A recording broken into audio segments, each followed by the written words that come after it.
Remarkable allegations from a sitting FBI agent. What were some of the thoughts that you had about the January 6th incident and the cases? To me, there were some violent actions by individuals that probably warranted criminal prosecution. But then I also saw other cases where the individual was simply walking into the Capitol building with the permission of Capitol police officers. It kind of seemed to me that it was a waste of our valuable resources. Today, FBI Special Agent Stephen Friend speaks out to Full Measure on what he feels are serious problems inside the nation's top domestic law enforcement agency and why he put his career and future at risk to call out the FBI's actions. And I frankly felt like I'd been used as, as an apparatchik of a politically driven agency. Tesla debuted its autopilot system almost 10 years ago. Trouble for Tesla. But vehicles in autopilot have racked up a troubling number of wrecks. The car is driving itself now. Okay. This week, with both hands on the wheel, we navigate a shocking lack of federal laws to regulate all those gadgets in today's car cockpits. In this world of big data, where almost every part of our lives seems to be tracked, maybe we're missing the most important measure. Over time, is there a way to tell what has made people the happiest? This week, a measure of happiness and why we might want to pay more attention.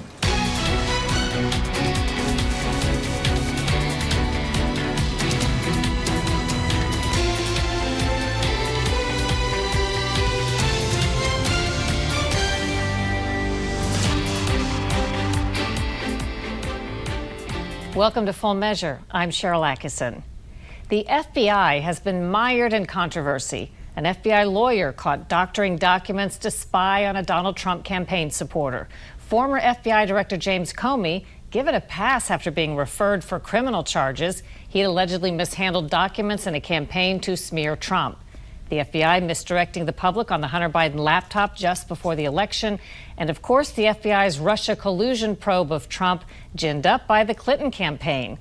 All this time, we've heard little to nothing publicly from FBI insiders, until now. Today, we begin with a remarkable interview with a current FBI agent, Stephen Friend. He claims that things are so broken at high levels inside the nation's premier law enforcement agency that he had to blow the whistle. Stephen Friend started his career as an FBI special agent in 2014. That's Friend with FBI Director James Comey at graduation. He says his job was without controversy until he began questioning some of the FBI's motives and practices.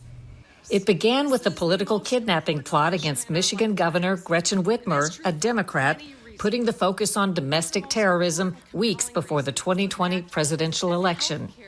The FBI Detroit office opened an investigation on individuals that said they were part of a militia that was intending on kidnapping and assassinating Gretchen Whitmer. We were one of the tactical teams that assisted with the takedowns there. So we executed that warrant and drove away. I thought that I'd done good work that day. Now in the intervening time, there's a lot came out with the trials of those individuals. What came out was that the FBI was driving the kidnapping plot through multiple informants and undercover agents. They included the militia group leader, Dan Chappell, an FBI informant who took the lead in plotting Whitmer's kidnapping and offered up a credit card to buy bullets and supplies paid for by the FBI. In the fallout, it appeared that the undercovers and the case agents were driving this case and driving this narrative to entrap individuals who were not disposed to commit the crimes. And I frankly felt like I'd been used as an apparatchik of a politically driven agency. Friend went on to what he thought was a long-term assignment working child exploitation cases under the FBI's Jacksonville, Florida field office. But just 3 months into the assignment, he was reassigned to a higher priority, January 6th domestic terrorism cases. January 6th refers to the giant Washington, D.C. rally in 2021 with masses of Trump supporters challenging the election of President Biden. I know that everyone here will soon be marching over to the Capitol building to peacefully and patriotically make your voices heard. Many protesters were peaceful and were allowed into the Capitol as police stood by. Others became violent.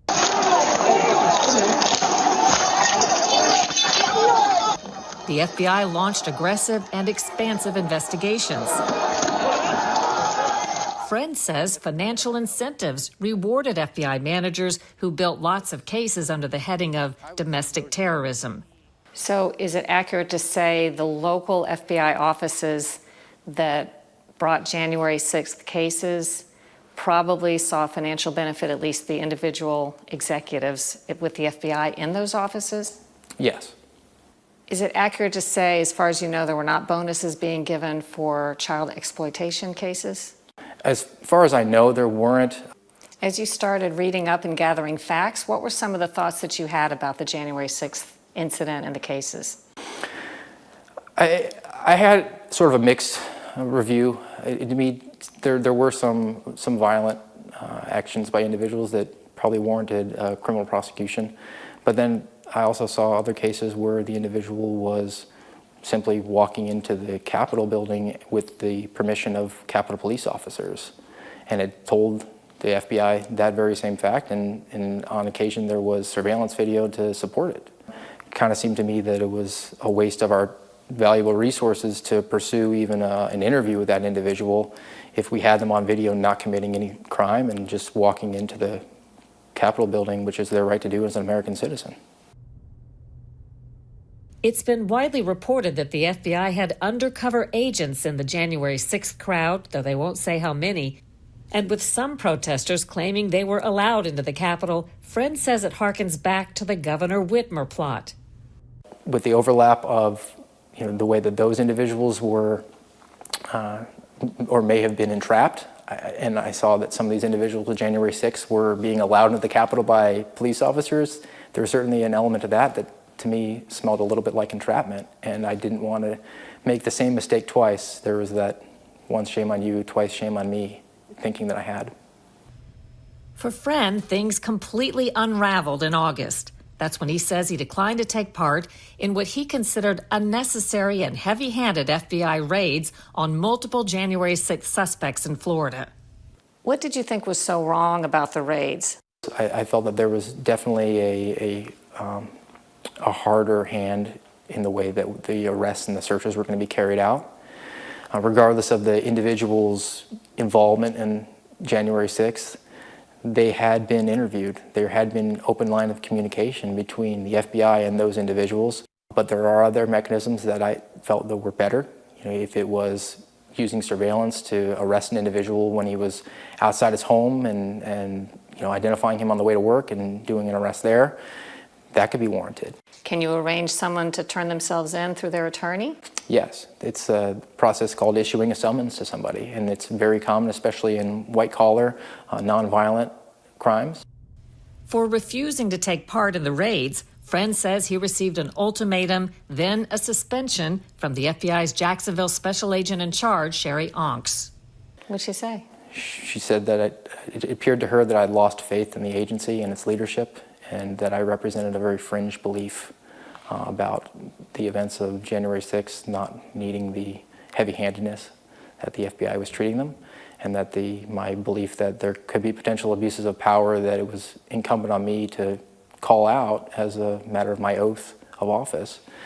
She said that that was a very fringe belief, and that I needed to do some soul searching about whether or not I wanted to have a future in the FBI. The FBI declined our interview request, but told Full Measure it investigates individuals who commit or intend to commit violence and other criminal activity that constitutes a federal crime or poses a threat to national security. We are committed to upholding the constitutional rights of all Americans and will never open an investigation based solely on First Amendment activity. Friend is still technically employed at the FBI, but suspended without pay, and hoping that putting his job on the line makes a difference. I don't think should be lost that the FBI, our premier law enforcement agency in this country domestically, could be, in your view at least, doing things that are the antithesis of what they're supposed to be doing? I applied to the FBI because I believe in the mission. I look at my responsibility as I want to combat bullying, and that's why I became a special agent. If the FBI becomes the bully, that doesn't change my responsibility. I need to stand up and face that down, even if it means my career. And if the FBI is willing to become a bully, then it's truly lost. Friend is working with a nonpartisan whistleblower group, Empower Oversight. They've helped him submit formal complaints to the Inspector General, Office of Special Counsel, and Capitol Hill. Ahead on Full Measure, safety and the autopilot function. Just when you really need a backseat driver, it turns out there isn't one.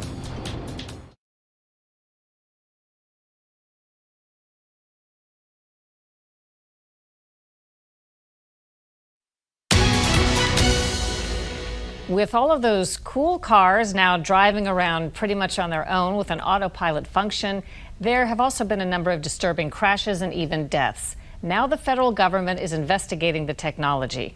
Lisa Fletcher looked into the case and tells what she found.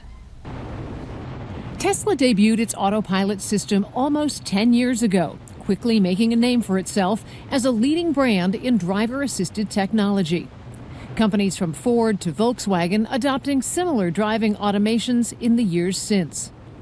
Now, just how safely that technology performs driving tasks such as steering and accelerating a vehicle in its own lane while under driver supervision is under scrutiny. There have been 392 crashes with driver-assisted technology reported in recent years. Tesla accounted for 273 of them, or almost 70%. Trouble for Tesla. A driver telling the Hartford Courant he was in the autopilot mode when his Tesla 2018 Model 3 collided with a police cruiser. The National Highway Traffic Safety Administration is examining whether autopilot technology, particularly when engaged in Teslas, provides drivers with a false sense of security.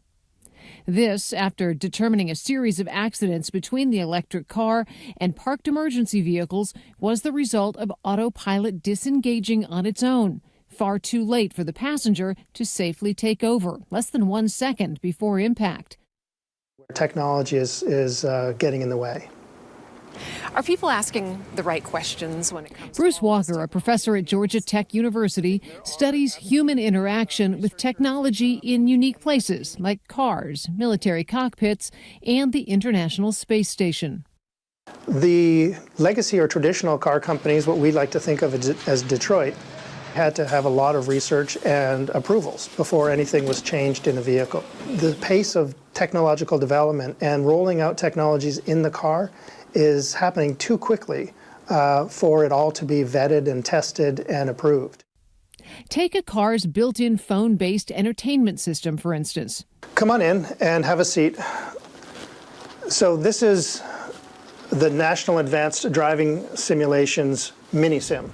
Federal recommendations, not rules, suggest drivers take no more than 2-second glances at a time to complete a task, like choosing a song or checking the route on a map. If you're traveling at speed, 50 miles per hour, for example, and you take your eyes off the road for even a second, you've traveled a long way. A surprisingly long way. At that speed, a 2-second glance from the road means traveling 140 feet. And at 50 miles per hour, it takes 170 feet for a car to come to a complete stop. Smooth touchscreens can be far more distracting to operate than those old car radios with distinguishable knobs and preset frequency buttons designed to keep drivers focused on the road. The car's driving itself now. Okay. Perhaps most shocking, no federal laws regulate driver-assisted technology. In this driving simulation, the car is in full self-driving mode and should alert the driver before independently handing control back under any circumstance. However, it quit unexpectedly, which at 50 miles an hour resulted in a simulated crash into an ambulance and the car traveling hundreds of yards before the human driver could get it fully under control. Well, it's challenging because you don't want to stifle innovation. You want the technology to advance and as rapidly as possible in a safe way. Unfortunately, there's market pressure in trying to be the first to market or gain market share. So they will bring things to market which aren't necessarily fully completed or fully baked. And Georgia Tech isn't the only place looking into the interface of humans and technology in vehicles. We also visited the Insurance Institute for Highway Safety while reporting for Sinclair's Spotlight on America. Here, the Institute is trying to better understand why a braking safety technology that should have applied the brakes autonomously before smashing into that dummy did not. The dummy is set, ready for your run. This year, Congress passed a bill requiring all new cars and trucks come equipped with an automatic emergency braking system, or AEB. However, the National Highway Transportation Safety Administration, the same group investigating Tesla's autopilot issue, has not established federal regulations covering how well the systems are required to work and under what conditions. We watched two trucks, same manufacturer, both model year 2022, fare very differently in the tests. At its worst, plowing into the dummy and dragging it several feet. At best, stopping just before impact. We want to make sure that Jessica Cicchino is the Institute's VP for Research.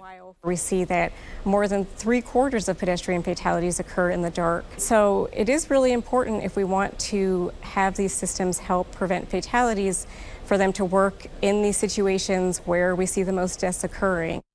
The Insurance Institute also found the braking systems reduced the odds of a pedestrian crash by 32% during daylight, but in unlighted areas, no difference. Until car technology carries the same weight as standards covering fuel economy and the size of a steering wheel, drivers are left to trust the system. Trust in technology is something that is earned, and it's very easy to lose or to break trust and harder to regain it. Hopefully that can be done through testing and not sort of by seeing what bad things happen. Any idea why, when the government sometimes seems so anxious to regulate things, it would not be regulating this new technology? It's probably a combination of two things. So lobbyists are paid to keep regulators at bay, and government agencies are trying to stay tech neutral to encourage innovation. Now, by comparison, in the EU, all self-driving tech has to meet standards that are set by a regulating authority that actually has authority. What does Tesla have to say about all this? Tesla wouldn't comment, but the Alliance for Automotive Innovation that reps other companies with self-driving tech told us, quote, they support more transparency and awareness of safety performance of these systems based on real-world data. I'm sure we'll be hearing more about all that. Thanks, Lisa. Coming up on Full Measure, how do you measure happiness?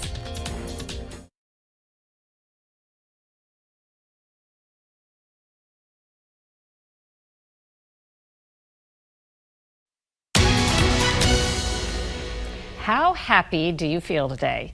It's more than just a polite social question. How happy or unhappy we are may be one of the most important but least noticed societal measures. We talk about that with John Clifton, the CEO of Gallup and author of Blind Spot, The Global Rise of Unhappiness and How Leaders Missed It. You've said that world leaders tend to pay close attention to other measures like gross domestic product or unemployment, but not so much to their own citizens' well-being. Why do you think that is? I think one is because they feel like they can quantify things like how much money we make, whether or not we have jobs, or whether or not somebody was born, or whether or not they died. But they feel like these feelings are more of amorphous terms and too hard to capture, and it's not true. In fact, there are other ways that you can actually demonstrate that there's an individual and how they feel. You can ask their family and friends, and they say exactly the same thing, that they know how those individuals feel. So there is good survey validation that you can capture these feelings in a measurable way. Why do you think it's important that leaders understand the happiness or unhappiness level of their constituents? The reason they need to be paying attention to these things is because two of the single biggest issues that's facing humanity today are two things they're not really focused on. The first one is global loneliness. 300 million adults say they don't have a single friend or family member in their life. And it's not just the quantity of friends, it's also quality. 20% of all adults everywhere don't have anyone they can rely on in a time of need. And this loneliness issue is a massive concern for everyone. The second one is workplaces. Any estimate in terms of how many hours we spend working, one estimate is 115,000 hours in a lifetime. That's exactly the same amount as 13 straight years of a person's life. And right now, people are miserable at work. And the source of the misery is often someone's boss. But if you capture that misery and quantify it, somebody who has a bad job looks statistically like emotionally someone who has no work whatsoever. And that's a serious problem. What are some of the big events, name one or two, that people missed or leaders missed because they weren't really picking up on this sense of happiness or unhappiness? Absolutely. So one of them is the Arab uprisings. If we look back to places like Egypt and Tunisia and GDP per capita, it grew in almost a perfect linear fashion. But when we look at it in terms of how people were saying how their lives were going, both were crashing. Another place where we saw this was Brexit. Brexit! Now! In June of 2016, GDP per capita grew at about 2% in the quarter before the vote. And when we asked people about how their lives were going, we found that it was crashing. We saw one of the largest two-year declines that we've ever seen in the history of our database in the lead up to that vote. This is why leaders need to pay attention, not just to what people are doing and what they're making, but also how they're feeling. Over time, is there a way to tell what has made people the happiest, or are you only looking at unhappiness? No, we're absolutely looking at both terms, both happiness and unhappiness. One thing that is very powerful in a person's life is money. Now, money does not necessarily buy happiness, but it is very hard to be happy without it. So as long as your basic needs are met, after that, the only thing that actually gets you more happiness is things like time with family and friends. And this is why one of the issues of loneliness that we're encouraging more to pay more attention to is so big for the world today. Interestingly, Clifton says compared to 15 years ago, a lot more people rate their lives as either a perfect 10 or a worst imaginable 0. He says social media may have impacted and magnified people's views of their own circumstances. After a break, what's ahead next week on Full Measure?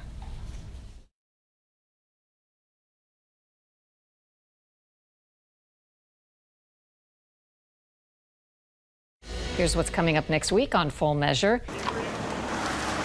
We're on the trail of one of the biggest Medicare schemes surrounding COVID to date, and a fraudster who bilked taxpayers out of millions. In 2018, he had only billed about $2.8 million. In 2019, it had gone up to about $9.8 million. And in 2020, it was, again, $90 million billed. We follow the money next week on Full Measure.